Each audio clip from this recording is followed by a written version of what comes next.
future prospects of the GlueX experiment. Can you share your slides?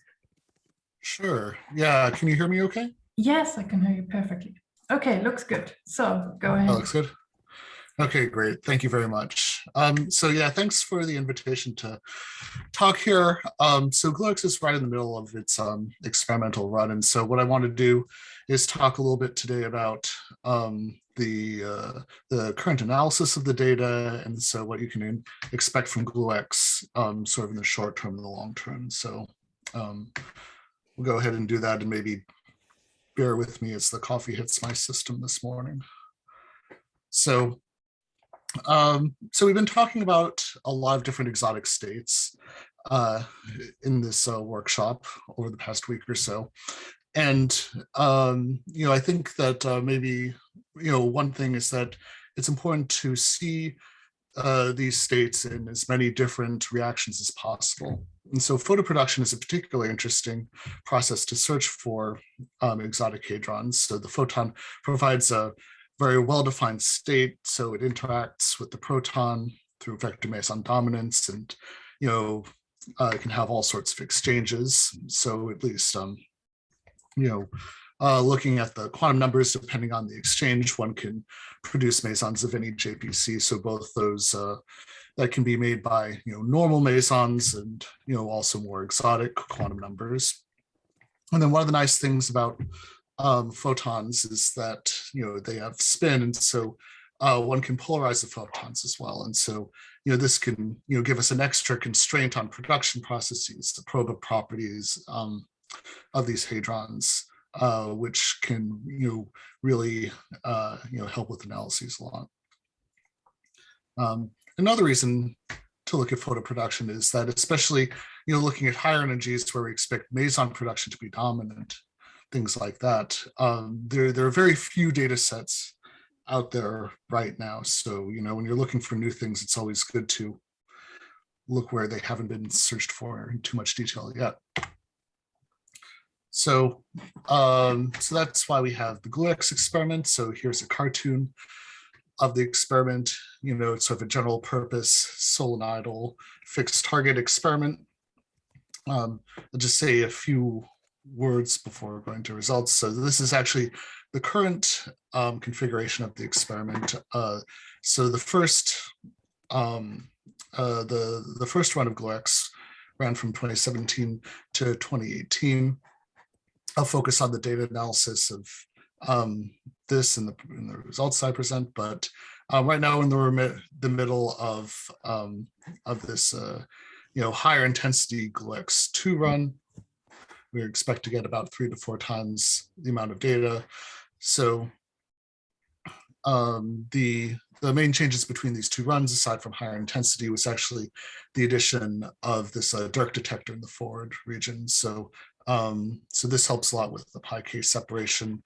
GlueX 2 is really focused, especially heavily on studies of strangonium, other states with strange quarks in them. There's also some other upgrades planned, some upgrades to the electromagnetic calorimeter in the forward direction, a few things like that.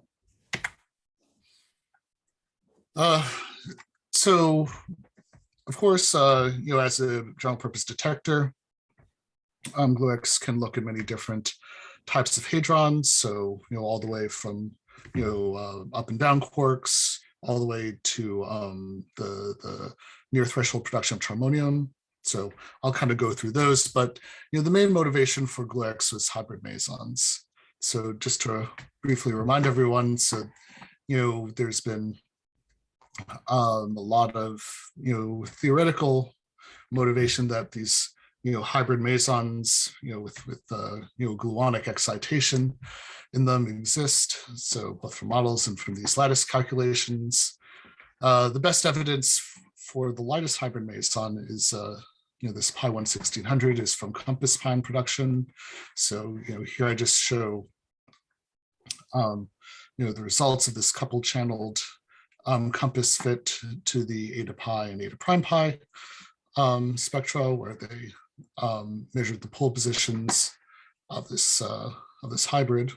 Of course, yesterday we heard that there's recent evidence for one of the isoscalar partners from BESS3.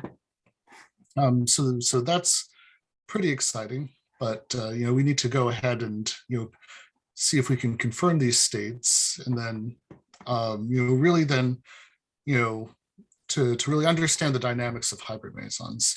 We need to not just understand these, but fill out multiple hybrid non-nets, so both ones with exotic quantum numbers and real quantum numbers as well. So that's kind of our goal here.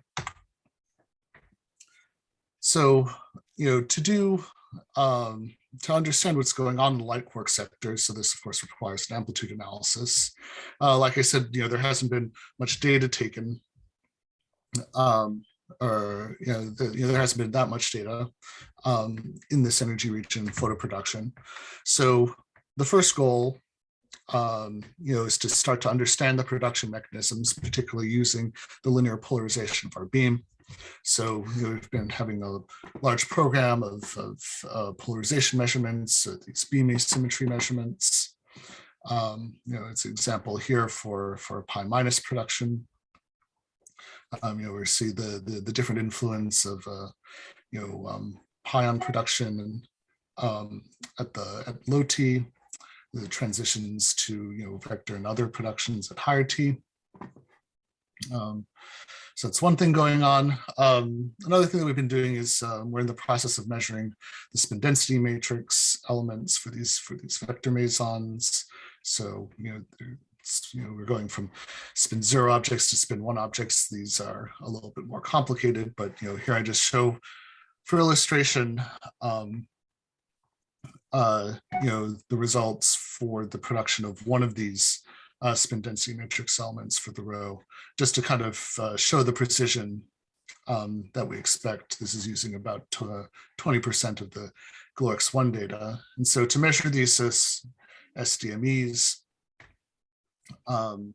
so here we do these to fits to the angular distributions of these decays, and it uses actually all of the same fitting machinery that we use for doing these amplitude analyses. So so this is telling us it's not just telling us a little bit more about the production processes of these energies, but it's also really testing out our understanding of the detector and our amplitude analysis machinery. So the next thing to do is to measure cross sections and identify known mesons. I'll show you a few of these results, but just to briefly show that we can see well-known things like the A0 and the A2. We can see complicated final states like cascade production, and we can also look at final states where we can see that something is going on. This is omega eta. It's clear that you really need an amplitude analysis to disentangle all the contributions here. So once we do that, we can really search for the exotic mesons. Of course, all this requires close work with our theoretical colleagues as well. So I'll just briefly mention again. So we've collected about 2 or 3 orders of magnitude more data already than the previous experiments from the 1970s and 80s. At photon energy is about 9 GeV. So here's just an illustration of so the statistical precision of the data. So this is a fraction of the GlueX1 data, looking at the pi plus pi minus final state. So you can see not just the row that you would expect to see, but then also the F2, some evidence of row primes. So these are things that we're trying to untangle at the moment, but you can see that really the limitation here is not in statistics. It's really just in the in our understanding of the backgrounds here and the modeling of the processes to generate these.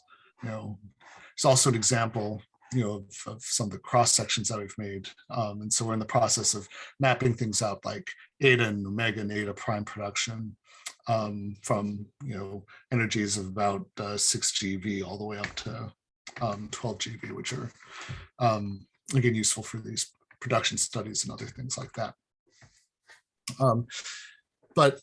So let me go on and talk a little bit about the progress in the search for the exotic hybrid mesons. So the first thing that, of course, we want to do, we know about the pi1 the best, so we want to try to verify this. And so the eta pi and the eta prime pi channels, so these are sort of the golden channels for the pi1 search. They have very small branching fractions. So the lattice calculation that I showed before suggested that these were small, that the pi1 dominantly decays to b1 pi, but these are really experimentally clean. So they're a good place to start and make sure that we know what we're doing.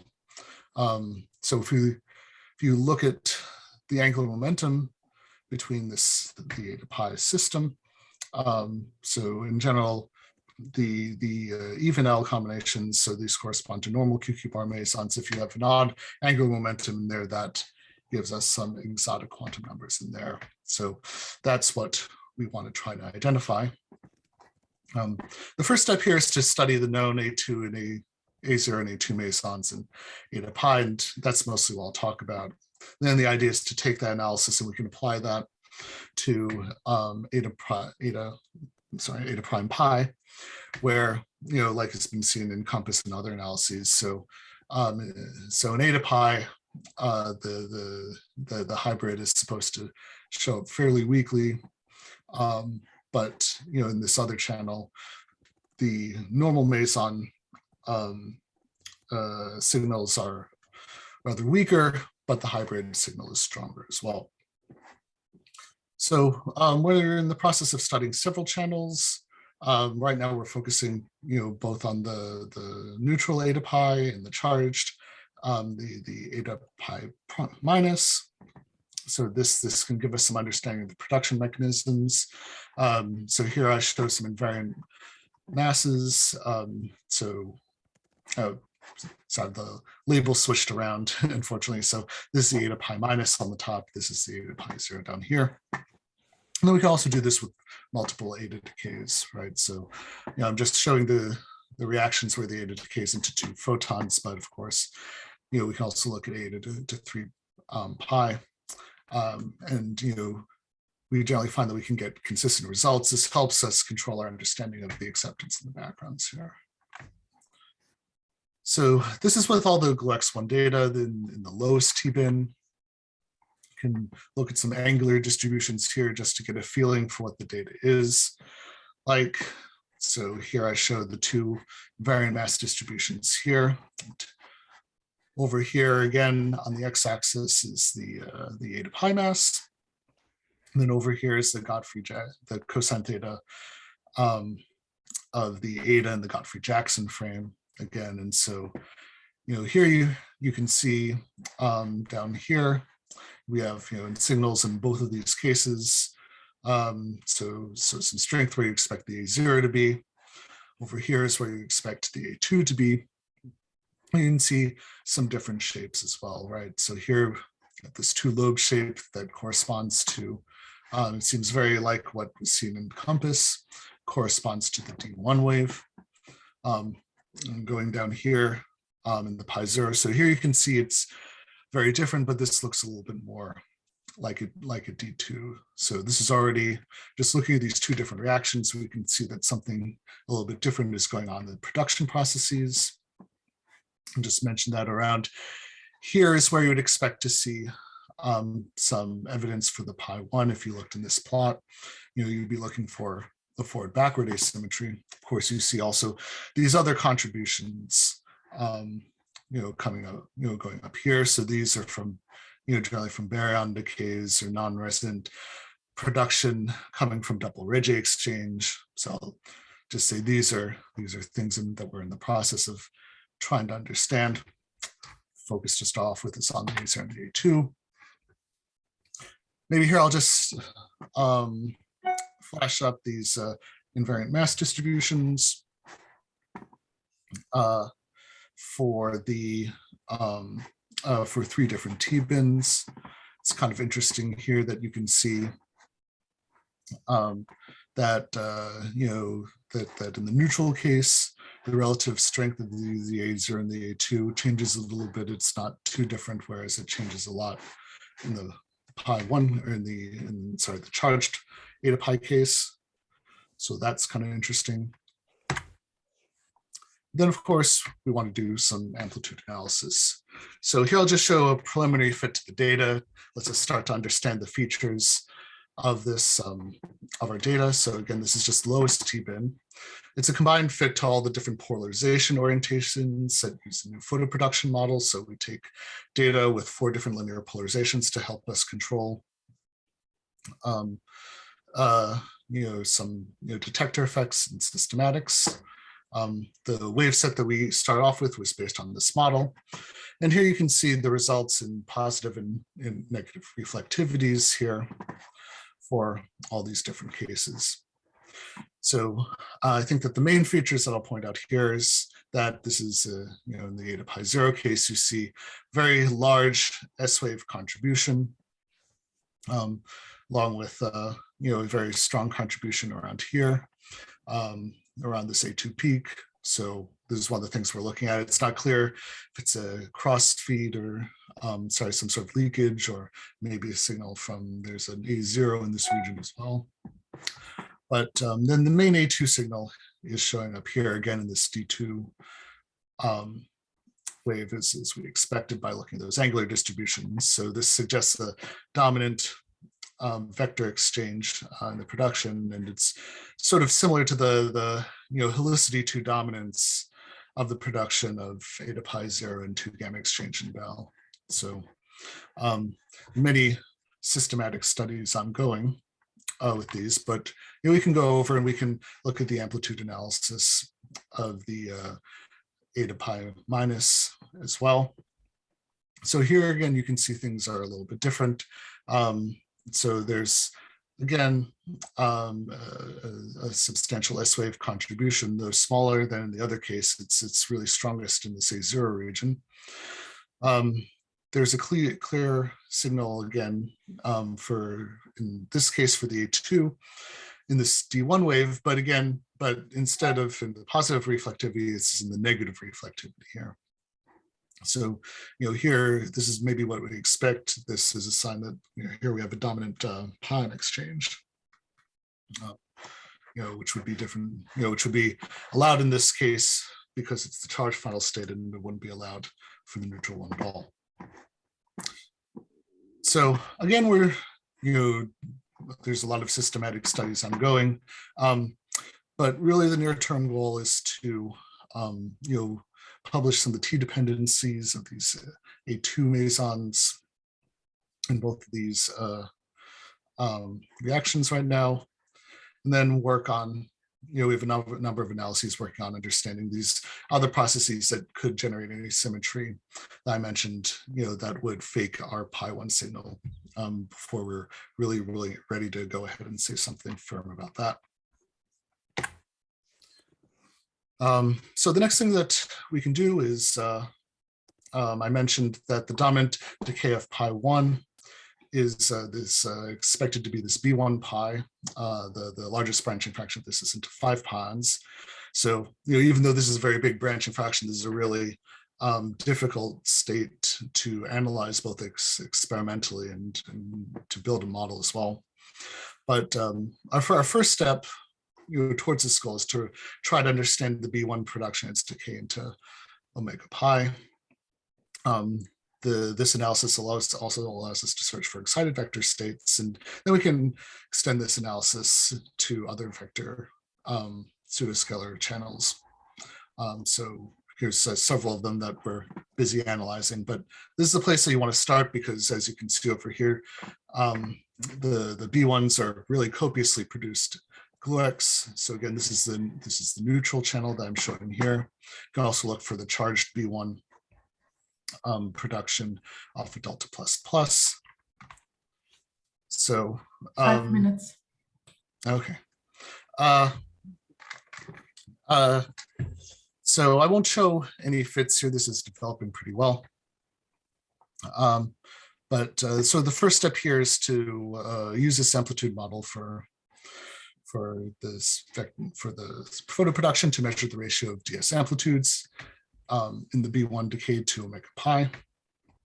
And so there are some first tests of this model near the B1 peak that looks pretty well. So here I'll just show the precision that we expect that we can extract this value as a benchmark to go on to look for other exotic mesons in this channel. Okay, so since I'm running out of time, I want to say a little bit about this, but maybe we can go back to talking about the Lambda 1405 later on. I'll also end up by saying a few things about Trombonium photoproduction or threshold. This is really interesting because of,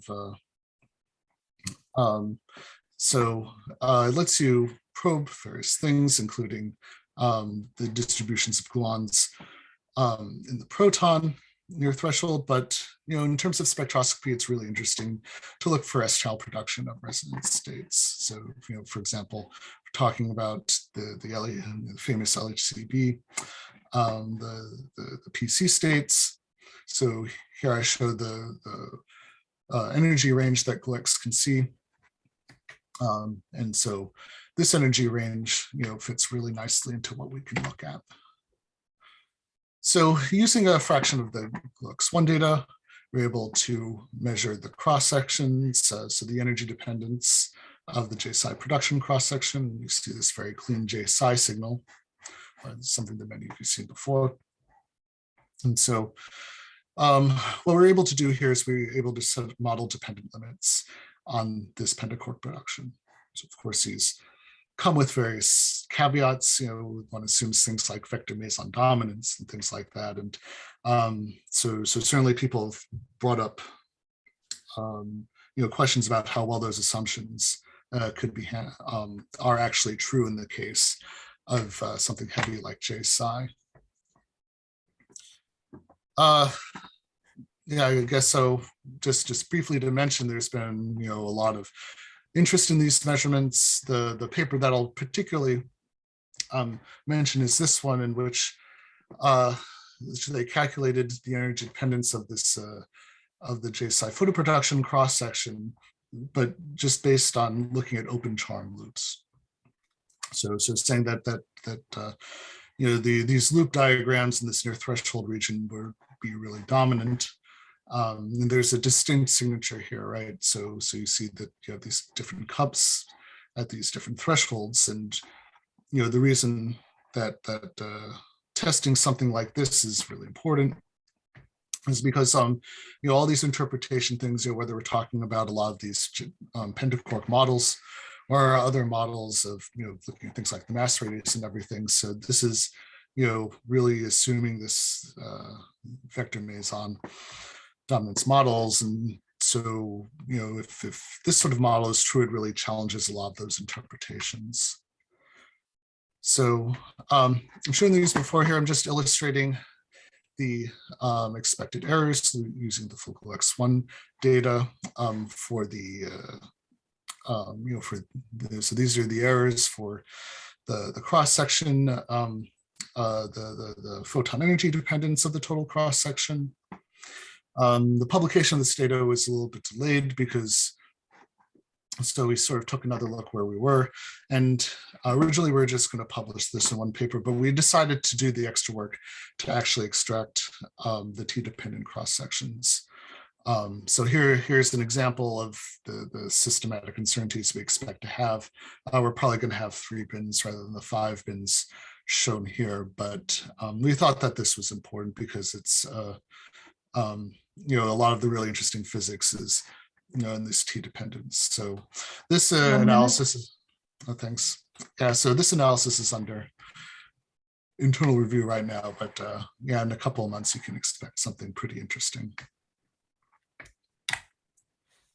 So since I'm running out of time, just put this up here. So I just want to mention again, photo production is really interesting and I think an important place to look for these exotic mesons. GlueX is, has a really active program. We hope to have the first results from Amplitude Analysis soon. Some updates on these J-psi photo production. Um, and so, then again, I said that we should have our full GlueX data set in hand by 2025. I think that the last thing that I just want to briefly mention is that, of course, wants to look at a lot of these Trombonium like states and photo production. This requires some newer experiments, the ones besides the PC, I mean. So right now there's been a proposed JLab upgrade to double the energy up to 24 GeV. So there's a white paper there. And I think that, so I wanted to at least mention that. I think that Caesar will talk a little bit about the prospects for these in more details later on. Okay, so thanks very much, and I'm happy to take any questions. Yeah, thank you very much for this nice presentation. Other questions? Yes, Christoph. And I feel a little embarrassed that it's always me who asks the first question, but in this case, since there weren't any other hands raised, being first is not that exceptional, I guess. Well, can you go to page 20, please? Mm-hmm. Well, thanks for quoting our work here, this Du et al. Paper. And clearly what is obvious from this figure is that we do not really control the details of the energy dependence of the cross-section. But what we do, however, can unambiguously predict that if this mechanism is prominent, those cusps should be visible, as you said.